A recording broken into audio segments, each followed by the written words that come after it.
Ladies and gentlemen, let me ask you something. How many times have you told yourself, this is as far as I can go? How many times have you built invisible walls in your mind and then lived inside them as if they were real? Here's the truth. The limits you feel are not real. They are stories. And today we're going to rewrite that story. Winners think differently. They don't see obstacles the same way others do. Where most people see fear, winners see fuel. Where most people see failure, winners see feedback. That's the shift. That's the difference. The greatest breakthrough in your life will happen the moment you stop asking, can I do this? And start declaring, I will find a way. What if the greatest barrier in your life isn't your circumstances, your resources, or your environment, but the way you perceive your own limits? That idea alone challenges everything you've been conditioned to believe, because most people move through life assuming their boundaries are fixed, when in reality, they are often self-constructed and repeatedly reinforced through thought patterns. Consider this carefully. Have you ever dismissed an opportunity before even attempting it? Have you ever said that it's not for me, or I'm not capable of that, without any real evidence? Those statements feel factual in the moment, but they are rarely grounded in objective truth. They are conclusions shaped by past experiences, emotional reactions, and learned behavior. Over time, these conclusions evolve into beliefs, and those beliefs quietly dictate the decisions you make every day. The mind operates on familiarity. It prefers certainty, even if that certainty limits growth. The moment you step towards something unfamiliar, your internal dialogue begins to resist. It raises doubts, magnifies risks, and attempts to pull you back into what feels safe. But here's the critical distinction. Safe does not mean accurate, and it certainly does not mean optimal. It simply means known. Now imagine if you began to question that internal dialogue instead of accepting it. What if every time your mind presented a limitation, you treated it as a hypothesis rather than a fact? That shift creates a powerful interruption in the cycle of self-restriction. Instead of reacting automatically, you begin to evaluate consciously. You start asking, is this truly my limit? Or is this something I've practiced believing over time? Because that's what beliefs are. Patterns of thought reinforced through repetition. If you told yourself something enough times, your brain starts to accept it as reality, regardless of its accuracy. And once a belief is established, it influences behavior. You avoid certain risks, decline certain opportunities, and operate within a narrower range than you're actually capable of. The result is not a reflection of your true potential. It's a reflection of your perceived boundaries. Here's where it becomes transformative. Those boundaries can be expanded. The brain is not static. It is adaptive. When you deliberately expose yourself to new challenges and persist through discomfort, your mind begins to recalibrate. What once felt impossible starts to feel achievable. What once triggered hesitation begins to feel familiar. This is how growth occurs, not through sudden breakthroughs, but through consistent redefinition of what you believe is impossible, and yet the process requires awareness. Without awareness, you continue to operate on autopilot, repeating the same patterns and reinforcing the same limits. But with awareness, you gain the ability to intervene. You recognize when you're holding back. You notice when you're defaulting to old narratives. And in that moment of recognition, you create an opportunity to choose differently. So when that internal voice tells you this is too much or you're not ready, consider the possibility that it's not a reflection of your ability, but a reflection of your conditioning. And conditioning can be changed. The question is whether you're willing to challenge what feels comfortable in order to discover what's actually possible. What if the very thing you've been avoiding is the exact thing that could transform your life? Think about that for a moment. The situations that make your heart race, the moments that fill you with uncertainty, the risks you keep postponing. What if they are not barriers, but invitations? Because fear, in its most basic form, is not designed to stop you. It's designed to alert you. The problem is not fear itself. The problem is how you interpret it. Most people experience fear and immediately associate it with danger. They step back, hesitate, or abandon the pursuit altogether. But high performers have trained themselves to respond differently. They've conditioned their minds to see fear as a signal of growth. When something feels uncomfortable, they don't ask, how do I avoid this? They ask, what is this trying to teach me? Let's be precise here. Fear is often a reaction to the unknown, not the impossible. Your mind fills in gaps with worst-case scenarios because it lacks certainty. It exaggerates outcomes, amplifies risks, and creates a narrative that feels convincing enough to keep you still. But here's the critical insight. Those imagined outcomes are not predictions. They are assumptions, and assumptions can be challenged. Now imagine shifting your relationship with fear entirely. Instead of interpreting it as a warning to retreat, you begin to see it as energy, raw, powerful energy that can be redirected. Physiologically, fear and excitement are remarkably similar. Your heart rate increases, your focus sharpens, your senses heighten. The difference lies in the meaning you assign to those sensations. Label it as fear, and you contract. Reframe it as excitement or readiness, and you expand. This is where intentional control becomes essential. When fear arises, pause and recognize it not as an enemy, but as a response. Then consciously redirect that response into action. Even a small step forward disrupts the pattern of avoidance. It sends a signal to your brain that the situation is manageable. Over time, repeated exposure reduces the intensity of fear and increases your confidence in handling it. Consider how often opportunities are disguised as uncomfortable moments, speaking in front of others, initiating a new venture, making a bold decision. These scenarios carry uncertainty and therefore fear, but they also carry potential. The individuals who consistently move forward despite that discomfort are the ones who expand their capabilities and achieve meaningful progress. There's also a strategic element to this. When you begin to act in the presence of fear, you build resilience. You train yourself to function effectively under pressure. Instead of waiting for ideal conditions, you learn to create momentum in imperfect circumstances. And that ability becomes a competitive advantage because most people are still waiting to feel ready. So the next time fear appears, don't ask how to eliminate it. That's not the objective. Ask how to use it. Ask what action you can take while it's present. Because the goal is not to operate without fear, but to operate with it in a way that moves you forward instead of holding you back. What if everything in your life could change with a single, undeniable decision? Not a casual thought you entertain for a moment, not something you say when you feel inspired, but a decision so firm that it eliminates every alternative. Because there is a profound difference between being interested in change and being committed to it. Interest negotiates, commitment executes. Consider how most people approach their goals. They say things like, I'll try, or I hope this works, or let's see what happens. That language may sound harmless, but it reveals uncertainty. It leaves space for hesitation, for retreat, for excuses to quietly take control when things become difficult. Now ask yourself, how many times have you used that language and unknowingly limited your own follow-through? A real decision operates differently. It creates clarity. It draws a line between what was and what will be. When you decide at that level, you are no longer exploring options. You are defining direction. And once direction is defined, your behavior begins to align with it. Your focus sharpens, your priorities shift, and your tolerance for distraction decreases. It's not that obstacles disappear, it's that your response to them changes. Here's the critical insight. Decision is not about certainty. It's about commitment despite uncertainty. Waiting until you feel completely ready is a form of delay disguised as preparation. The reality is, readiness is often a result of action, not a prerequisite for it. The individuals who move forward decisively are not free from doubt. They simply refuse to let doubt dictate their actions. Now consider what happens after the decision is made. This is where most people lose momentum. They start strong, but when resistance appears, they begin to question their choice. They analyze, they hesitate, they pull back. This is where relentless commitment becomes essential, because a decision without sustained action is nothing more than a temporary intention. Relentless commitment means showing up consistently, especially when motivation is absent. It means executing the fundamentals repeatedly, even when progress feels slow or invisible. It requires discipline, the ability to act in alignment with your decision regardless of emotional fluctuations, because emotions are temporary. Now here's where it becomes even more critical. When faced with that gap between where you are and where you want to be, most people don't raise their standards. They adjust their expectations.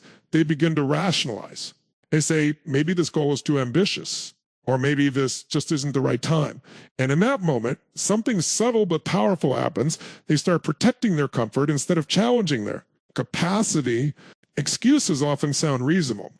They are structured in a way that justifies inaction, lack of time, lack of resources, external circumstances. These explanations can feel valid, and sometimes they are partially true, but the deeper question is whether they are controlling your decisions.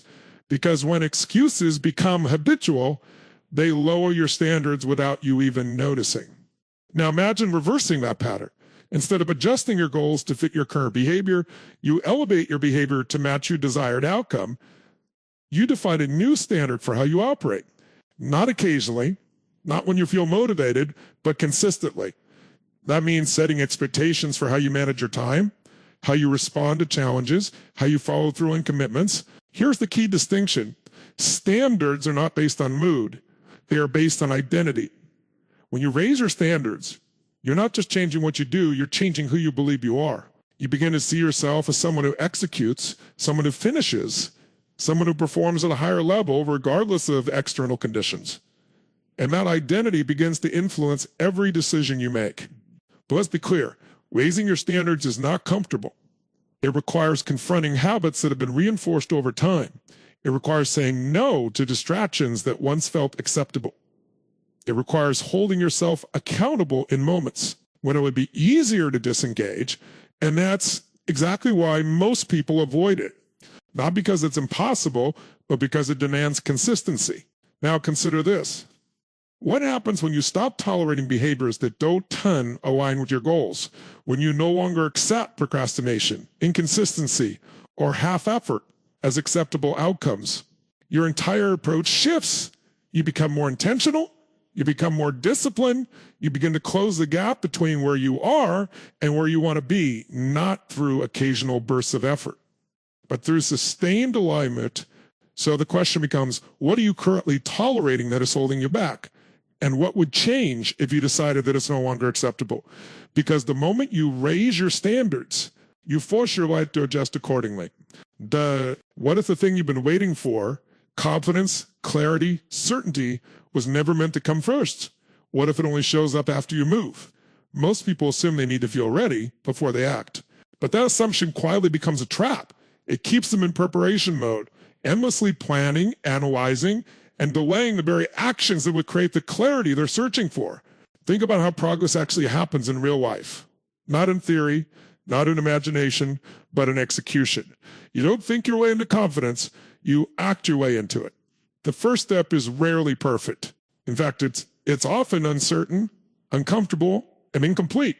But that step is exactly what starts the process of refinement. Movement creates feedback. Feedback creates learning. Learning creates confidence. Without movement, none of that chain reaction begins. Here's the uncomfortable truth. Waiting to feel ready often masks fear in a more acceptable form. It sounds responsible. It sounds logical. I just need more time, or I need to figure a few things out first. But underneath those statements is often hesitation disguised as preparation. And the longer you stay in that cycle, the more the idea of action becomes heavier than the action itself. Now imagine breaking that cycle completely. Instead of asking whether you feel ready, you ask a different question. What is the smallest meaningful action I can take right now? That shift is powerful because it removes the pressure of perfection and replaces it with momentum. And momentum is what changes everything. Once you move even slightly, your mind begins to adjust. What felt overwhelming starts to feel manageable because you are no longer observing from a distance, you are participating. There's also something profound that happens when you act before you feel ready. You start building evidence against your own doubts. Every action you take becomes proof that you're more capable than your hesitation suggested. That evidence accumulates. It reshapes your internal narrative. And over time, the story shifts from, I'm not sure I can do this, to I'm figuring this out as I go. High performers understand this deeply. They don't wait for ideal conditions. They create movement under imperfect conditions because they know that waiting doesn't eliminate uncertainty. It prolongs. Action, on the other hand, compresses uncertainty. It turns abstract fears into real experiences that can be managed, corrected, and improved. And here's the paradox most people miss. Clarity is not something you receive before action. It's something you extract from action. You don't think your way into a clear path. You walk into it. Each step reveals more than any amount of planning ever could. Each attempt refines your direction. Each mistake becomes data, not defeat.